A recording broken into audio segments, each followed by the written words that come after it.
तो दोस्तों स्वागत है आप सभी का उत्तर प्रदेश की खास खबर में। आइए जानते हैं आज के मुख्य समाचार। 25 इंपॉर्टेंट नई जानकारी, लेटेस्ट न्यूज जो आपके फायदे का है, आपके काम का है। लेकिन इससे पहले आप सभी को आज स्वतंत्रता दिवस की खूब सारी बधाई। दोस्तों गगन भी झुके धरा भी गाए, जब भारत माँ का तिरंगा लहराए। लाखों बलिदानों की ये अमानत रखनी है हमें हर हाल में सलामत। हैप्पी इंडिपेंडेंस डे दोस्तों। 79वां स्वतंत्रता दिवस आप सभी को खूब बधाई हो। आन देश की शान, देश की हम संतान हैं। 3 रंगों से रंगा तिरंगा अपनी ये पहचान है। आइए दोस्तों आपको आज के मुख्य समाचार खास अपडेट भी बताते हैं। कई सारे ऐलान हैं, कई सारे नए नियम बने हैं जिसको जानना बेहद जरूरी है। तो चलिए शुरू करते हैं। देखिए देश का पहला एलिवेटेड अर्बन द्वारका एक्सप्रेसवे तैयार हो गया है। गुरुग्राम से 10 मिनट में एयरपोर्ट और 50 मिनट में सोनीपत पहुंचेंगे। पीएम करेंगे उद्घाटन। देश का पहला 8 लेन अर्बन एलिवेटेड द्वारका एक्सप्रेसवे उद्घाटन के लिए तैयार है। 17 अगस्त को प्रधानमंत्री नरेंद्र मोदी रोहिणी हेलीपैड के पास आयोजित कार्यक्रम में द्वारका एक्सप्रेसवे और अर्बन एक्सटेंशन रोड 2 का उद्घाटन करेंगे। सोने चांदी के दाम में एक बार फिर से उछाल देखने को मिला। सोने का दाम 1 लाख के पार पहुंचा। 427 रुपए दाम बढ़ गए, 1,97,000 के पार पहुंचा। चांदी की कीमत 1962 रुपए की तेजी देखी गई है। इस बीच दोस्तों आईसीआईसीआई बैंक ने एक बार फिर से बड़ा बदलाव कर दिया। मिनिमम बैलेंस लिमिट घटाकर 15,000 कर दिया। 4 दिन पहले 50,000 तय किया था। ग्रामीण खातों में 2500 रुपए ही रखना होगा। आईसीआईसीआई बैंक ने खाता धारकों को राहत देते हुए मिनिमम बैलेंस को घटाकर 15,000 कर दिया है। इससे पहले कंपनी ने ग्राहकों को कम से कम 50,000 रुपए मिनिमम बैलेंस मेंटेन करने को कहा था। नए आदेश के मुताबिक सेमी अर्बन यानी छोटे शहरों में ये लिमिट 7500, ग्रामीण क्षेत्रों में अब पहले की तरह 2500 रहेगा। इससे कम बैलेंस होने पर ग्राहकों को पेनाल्टी देना पड़ेगा। वही दोस्तों स्वतंत्रता दिवस धूमधाम से मनाने को तैयार है प्रयागराज। 15 अगस्त को आज तैयारियों में रंगा है शहर। देशभक्ति की लहर में गूंज रही हैं गलियां। वैसे आप किस जिले के हैं कमेंट करिएगा, और आपके शहर चौक चौराहे सजे हैं या नहीं। स्वतंत्रता दिवस के जश्न को लेकर प्रयागराज पूरी तरह से देशभक्ति के रंगों में सराबोर हो गया है।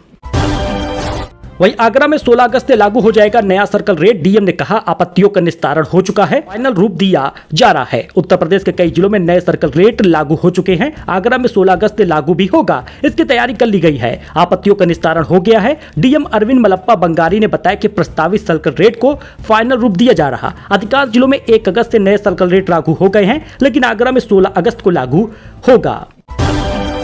वही दोस्तों लखनऊ में 15 अगस्त आज शराबबंदी रहेगी। डीएम ने कहा कि मदिरा दुकानें, बार और कैंटीन नहीं खुलेगा, ड्राई डे रहेगा। लखनऊ में स्वतंत्रता दिवस के अवसर पर शराब की बिक्री पर पूरी तरह से बंदी रहेगी। जिला मजिस्ट्रेट विशाल जी ने बुधवार को आदेश जारी करते हुए बताया कि राष्ट्रीय पर्व पर मदिरा बिक्री रोकने का उद्देश्य कानूनी व्यवस्था बनाए रखना, कार्यक्रमों के दौरान किसी भी अप्रिय घटना की आशंका को खत्म करना है। यह पाबंदी 15 अगस्त 2025 की पूरी रात और दिन प्रभावी रहेगा।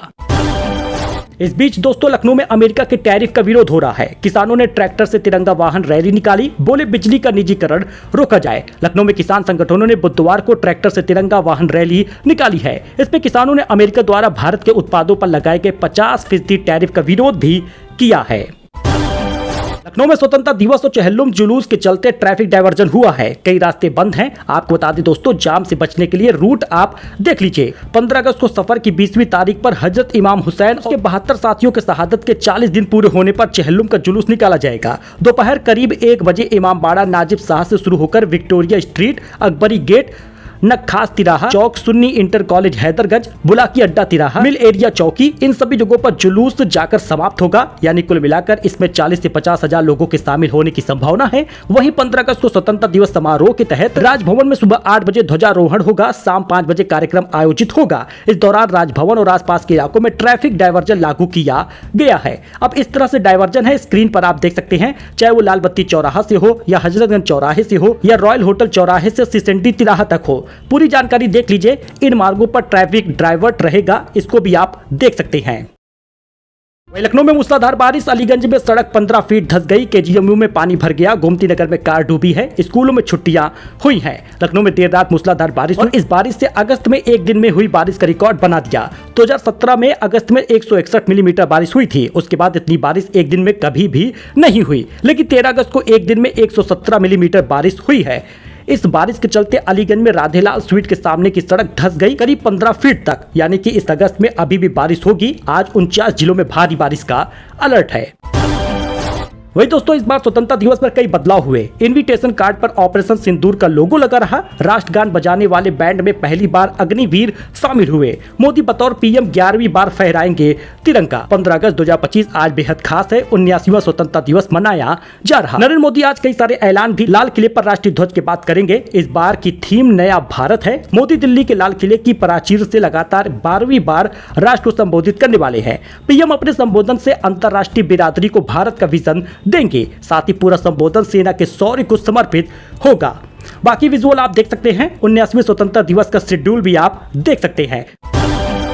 अच्छा, G5 पर रिलीज हो गया है तेहरान। जॉन अब्राहम बने हैं डीएसपी राजू। फिल्म में तेज एक्शन नहीं बल्कि सधी हुई जासूसी है। जरा इसका रिव्यू देख लीजिएगा। और आज अगर छुट्टी है तो आप इस मूवी को जरूर देखिएगा G5 पर। जी हाँ, इसकी रेटिंग में बता दे तो 5/4 है। तेहरान सिर्फ एक जासूसी थ्रिलर नहीं बल्कि इंसानियत, जिम्मेदारी, निजी संवेदना की परतों से उतरने वाली कहानी है। स्वतंत्रता दिवस के आसपास रिलीज हुई है और मैडॉक फिल्म व बेक माई केक फिल्म द्वारा निर्मित यह फिल्म एक्शन के शोर से ज्यादा राजनीति के सन्नाटे और कूटनीतिक उलझनों पर टिकती है। यह G5 पर स्ट्रीम हो चुकी है। चाहे तो आप देख सकते हैं। जॉन अब्राहम मेन रोल में है। बाकी इसका कुछ विजुअल भी आप देख सकते हैं। अच्छा, सचिन तेंदुलकर के बेटे अर्जुन तेंदुलकर ने सगाई कर ली है। बिजनेसमैन रवि घाई की पोती हैं सानिया चंडोक। वे मिस्टर पॉज पेट स्पा में डायरेक्टर भी हैं। सचिन तेंदुलकर के बेटे अर्जुन, जिनकी उम्र 25 है, सानिया चंडोक से बुधवार को मुंबई में सगाई किए हैं। सानिया मुंबई के बिजनेसमैन रवि घाई की पोती और गौरव घाई की बेटी हैं। मीडिया रिपोर्ट के मुताबिक तेंदुलकर परिवार और घाई परिवार ने एंगेजमेंट की खबर की कोई भी इंफॉर्मेशन शेयर नहीं की। जानकारी के अनुसार सगाई कार्यक्रम बेहद निजी रखा गया। इसमें दोनों परिवार के लोग ही शामिल हुए थे। यूपीआई पर अब दोस्तों रिश्तेदारों से नहीं मांग पाएंगे पैसा। एनपीसीआई ने बंद की कलेक्ट रिक्वेस्ट। क्यों लिया गया ये फैसला, जरा जानिएगा। क्योंकि national payment corporation of India NPCI ने बैंकों और पेमेंट एप्स को 1 अक्टूबर 2025 से यूपीआई पर peer to peer collect request बंद करने का निर्देश दिया है। यूपीआई को सुरक्षित बनाने के लिए यह कदम उठाया गया है क्योंकि जालसाज इस फीचर का गलत इस्तेमाल कर रहे थे। यूपी में रिचेस्ट पर्सन का नाम देख लीजिए। ये है यूपी के 10 सबसे अमीर व्यक्ति। कितनी है नेटवर्थ, जरा इसकी डिटेल देखिएगा। जी दोस्तों, इसमें कई लोगों का नाम है। पहले तो बात कर ले मुरलीधर ज्ञानचंदानी का। मुरलीधर वे व्यक्ति हैं जिन्होंने RSPL ग्रुप यानी कि घड़ी डिटर्जेंट की शुरुआत की थी। वे कानपुर के रहने वाले हैं। उनकी नेटवर्थ आज 14,000 करोड़ है। वही बिमल ज्ञानचंदानी भी हैं। बिमल ज्ञानचंदानी की नेटवर्थ 9,000 करोड़ रुपए है। ये मुरलीधर ज्ञानचंदानी के भाई हैं, जिसे आज आप घड़ी डिटर्जेंट और साबुन के नाम से जानते हैं। उसे विमल ज्ञानचंदानी और मुरलीधर ने मिलकर शुरू किया था। विजय शेखर शर्मा की बात करें तो इनकी नेटवर्थ 8,000 करोड़ रुपए है। इन्होंने डिजिटल पेमेंट ऐप यानी पेटीएम की शुरुआत की थी। दिनेश चंद्र अग्रवाल, इनकी नेटवर्थ 5400 करोड़ रुपए है। इन्होंने इंडिया मार्ट की शुरुआत की थी और ई कॉमर्स प्लेटफॉर्म पर इंडिया मार्ट अभी भी B2B मार्केट प्लेस में आगे चल रहा है। सचिन अग्रवाल का नाम भी इसमें शामिल है। पॉलिसी बाजार के सह संस्थापक हैं। इनकी नेटवर्थ 4800 करोड़ है। अलक पांडे का नाम भी इसमें कहीं दूर नहीं है क्योंकि इनकी नेटवर्थ 4500 करोड़ रुपए है। ये फिजिक्स वाला के नाम से देश भर में मशहूर हैं। ये प्रयागराज के रहने वाले हैं। इन्होंने डिजिटल प्लेटफॉर्म यूट्यूब से बड़ा नाम कमाया है। प्रदीप कुमार जैन की बात करें तो 4400 करोड़ इनकी नेटवर्थ है। रियल एस्टेट में बड़ा नाम है इनका। प्रदीप जी के PNC इंफ्रोटेक से कई बड़े प्रोजेक्ट को पूरा किया गया है। चक्रेश कुमार जैन भी 4400 करोड़ की नेटवर्थ है और प्रदीप के साथ मिलकर PNC इंफ्रोटेक शुरू किया है। यशवर्धन अग्रवाल का नाम भी कहीं पीछे नहीं रहता। प्रिया गोल्ड बिस्किट की शुरुआत इन्होंने की थी। तो ये टॉप 10 रिचेस्ट पर्सन है उत्तर प्रदेश के। डेयरी फार्मिंग के लिए सरकार दे रही है 42 लाख रुपए तक की सब्सिडी। ऐसे आप योजना का लाभ ले सकते हैं। दोस्तों, क्या है राज्य सरकार की योजना, पात्रता शर्तें और सब्सिडी पाने की पूरी प्रक्रिया आप देख लीजिए। सरकार की ओर से किसानों को खेती के साथ ही पशुपालन के लिए भी प्रोत्साहित किया जा रहा ताकि उनकी आय में इजाफा हो सके। इसके लिए सरकार ने कई प्रकार के पशुपालन और डेयरी संबंधित योजनाएं संचालित की हैं। डेयरी फार्मिंग को बढ़ावा देने के लिए सरकार 42 लाख रुपए तक की सब्सिडी देने की घोषणा की है। यह डॉक्टर भीमराव अंबेडकर कामधेनु योजना के तहत दिया जाता है। जी हाँ, इस योजना की शुरुआत अप्रैल 2025 में हुई थी। इससे पहले इसे मुख्यमंत्री पशुपालन विकास योजना का नाम दिया गया था। राज्य सरकार का मानना है कि दूध उत्पादन ग्रामीण क्षेत्रों में आय बढ़ाने का कारगर माध्यम होगा। तो आपको बता दें, सरकार कम से कम 25 से 33% तक की सब्सिडी दे रही है। एक यूनिट में 25 दुधारू गाय या फिर गाय या भैंस दोनों शामिल हो सकते हैं। इस योजना के तहत एक लाभार्थी अधिकतम 8 यूनिट यानी 200 दुधारू पशु तक की योजना का लाभ ले सकता है। अगर आप गाय वगैरह पालते हैं तो आप भी योजना का लाभ ले सकते हैं। आपकी आयु कम से कम 21 वर्ष होनी चाहिए। डेयरी फार्मिंग का प्रशिक्षण होना चाहिए। 3.5 एकड़ कृषि भूमि हो तो बेहतर है। SC/ST लोगों को 33%, अन्य वर्गों को 25% की सब्सिडी मिलेगी। तो अभी आप इसमें आवेदन कर दीजिए।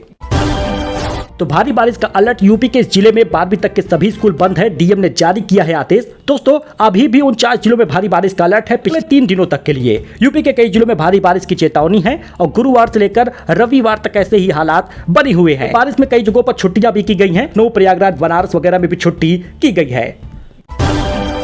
दोस्तों ये कुछ अपडेट था, नई जानकारी थी, लेटेस्ट न्यूज था जो आपके साथ शेयर किया गया है। बाकी आप हैप्पी इंडिपेंडेंस डे कमेंट में लिखिएगा, आपके कमेंट का इंतजार रहेगा। जय हिंद, जय भारत।